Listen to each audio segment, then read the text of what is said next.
Bringing the light from the side, it really shows the sculpture of the hood, makes the car look really, really wide. So really happy. Also, the color is incredible. No, it's really exploding on the screen. Fantastic.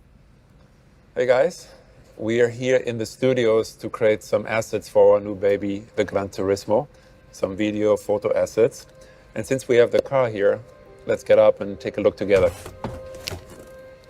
As you know, the GranTurismo is not just a nameplate for us, it's actually the philosophy of our brand, bringing performance and luxury together.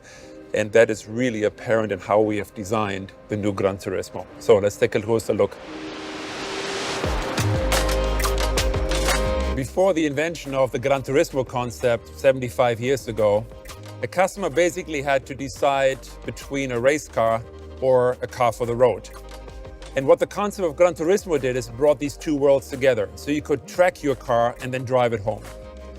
Basically, by combining this central fuselage with the engine, which in that day was basically that of a Formula One car, and making the car road legal by adding headlights and the volumes that protect the wheels.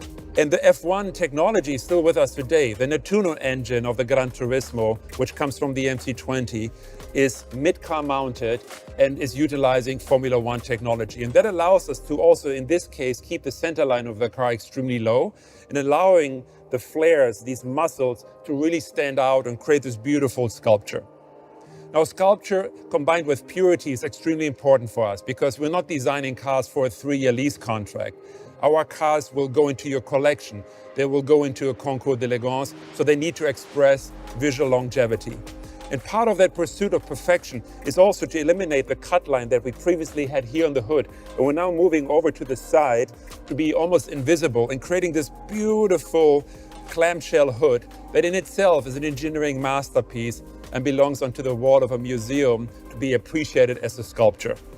The face of the car is very recognizable, being that from the MC20 and the Grecale with this very, very low mouth, of course, featuring our Tridente, which for me is the coolest logo in the industry, combined with those vertical headlights, really expressing this new Maserati design DNA on completing the family between MC20, Grecale, and the new GranTurismo. So let's take a look at the side of the new GranTurismo.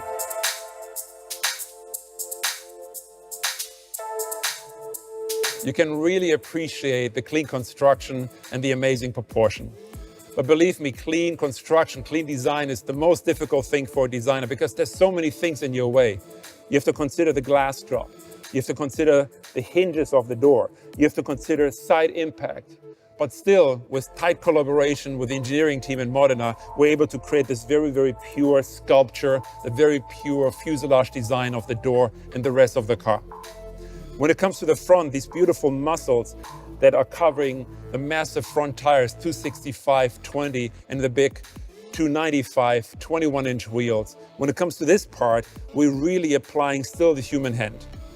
Yes, we're using lasers, we are digitizing, we're scanning, we're using data. But when it comes to such critical parts of the car that are so important to our design and DNA, we're still applying the touch of the human hand. But let's talk about proportion. Proportion is so important for Maserati and of course a car like the GranTurismo. We were able to accomplish a magic dash-to-axle ratio. And this gets measured from the center of the front wheel to the cut line of the front door. This distance is what makes the proportion so magic. And we were able to achieve that together with the packaging engineers in Modena by putting the V6 behind the front axle, be able to create this beautiful long stretch sculpted hood. Now, at the same time, when it comes to the cabin, the challenge was to find space for 4 grown adults. We wanted at the same time to create something very intimate, something that looks very tight, very sporty. And the trick is, when you look at the central line here, that is actually quite high because it has to clear the head of the rear passengers. At the same time, you have the dropping line, the graphic of the window. This distance is quite big, but allows us to combine package for 4 adults with the look of a very, very tight and sporty cabin. But the result, nonetheless, is through great packaging that we can hold 4 adults and we can combine that with supercar performance that in this combination really lets the GranTurismo stand out. So I hope you enjoyed this little introduction to the Maserati GranTurismo, and I hope to see you soon on the streets.